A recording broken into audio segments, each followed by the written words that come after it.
Alright, just tell me one thing before we start this video. Just tell me one thing. Let me know if this hair looks good. Because I thought it looked good. And then I thought of something and then I couldn't unsee it. Like, I like the middle parting. It sort of reminds me of the Shawshank Redemption sort of thing. But then, like, I thought it looks a little bit like the McDonald's logo. And now I don't know how to feel about it.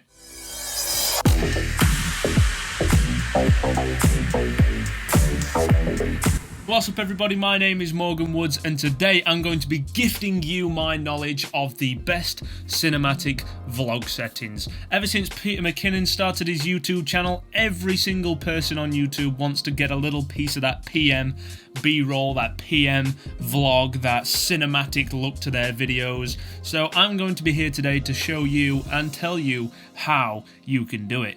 So let's get straight into it. So the first thing that you're going to want to know is your picture profiles. So what we're going to do is we're going to reduce the contrast all the way to the left.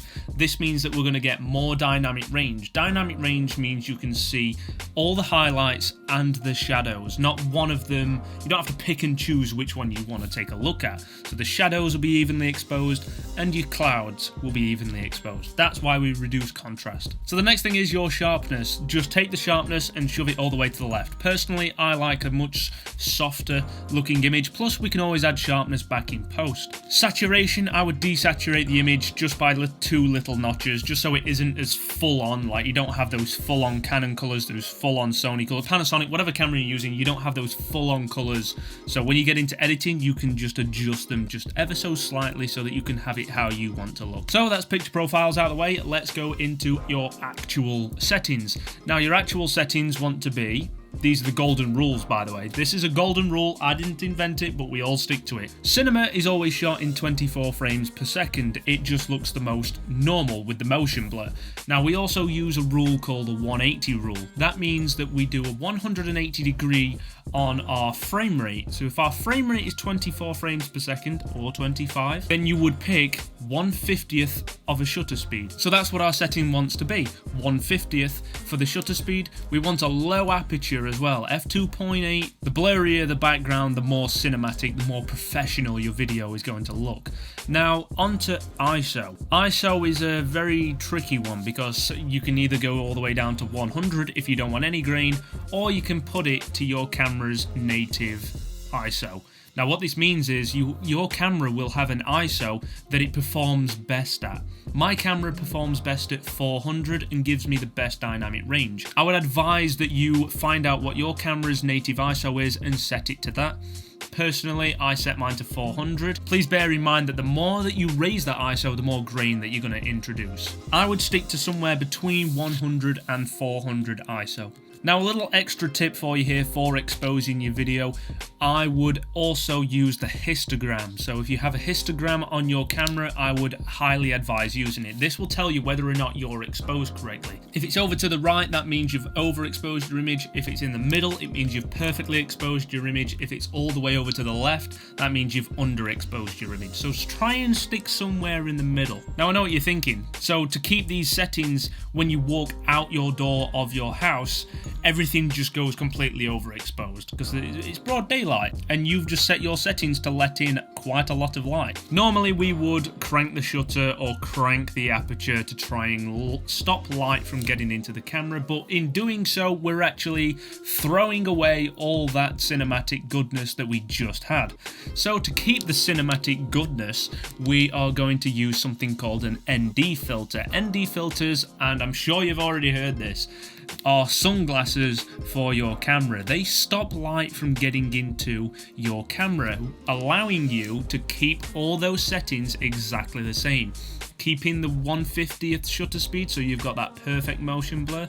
Keeping that f2.8, so you've got that nice blurry background, even though you're outside. There are a few key features when it comes to accessories. There's ND filters, there's mics, and there's gimbals. Okay, so let's move on to mics. Microphones are highly important. In fact, they may be even more important than the video itself, because if you have bad audio, nobody's going to want to watch your video. Nobody wants to listen to this horrible sounding video for 10 minutes. Just doesn't work, does it? I can put up with bad video for 10 minutes, but I can't put up with bad audio for 10 minutes. We need dedicated microphones. Do not use the microphone that comes built into the camera. That's 101 when it comes to audio. Personally, I use Rode microphones. Rode are a really reliable audio source. Rode are really reliable. That's a tongue twister. Just try that now. But as I was saying, yes, Rode are really reliable, and I use all of their microphones. I have a Rode Video Micro, a Rode Video Mic Pro Plus, and the Rode wireless mics. So Rode are fantastic when it comes to audio. There will be links in the description for these microphones and any other accessories that I mention in this video that you may want. Now, moving on to gimbals. Now, gimbals are a form of stabilization for your cameras. So you know in Hollywood films, like you see these sweeping motions around cars, or you see these sweeping, typically Michael Bay films, but the way that that was done was by a gimbal. Might be going out on a limb here and saying that you've never done this, but if you hold a chicken and you move its body, its head, I can't do it. I can move his body in pretty much any direction, and his head stays rock solid in one position. Now, you can get gimbals for your phones, you can get gimbals for cameras, you can get gimbals for... Well, I've seen somebody using a gimbal for a cup of coffee before. Okay, so we've gone over your picture profiles, your actual camera settings, and some accessories. Now we need to talk about audio just one more time. It's because you need to know your actual audio settings in your camera. They normally come standard as auto. You want to switch it to manual sound recording and notch it all the way to the left, fully to the left, like right up against that last notch, and then knock it back in by about 4 or 5. This means that the sensitivity of the microphone is very little, so that when you actually come into editing your footage and you've got all that audio there, you haven't ruined everybody's headphones when talking to the camera. And in post you can always raise the decibel level as well, so you can always make it louder. You can't really save it when it goes... and nobody wants to listen to that. So there you have it. Those are the cinematic vlog settings that you need to know. These are pretty much guaranteed to make your vlogs look more cinematic. And if they don't work for you, let me know in the comments, because I will help you. Everything that I mentioned in this video is linked in the description, so if you would like to get a better microphone, if you would like to get an ND filter or a gimbal, all the links are in the description. Like, comment, subscribe, do all the stuff that you already love to do. I will see you in the next one. Bye-bye.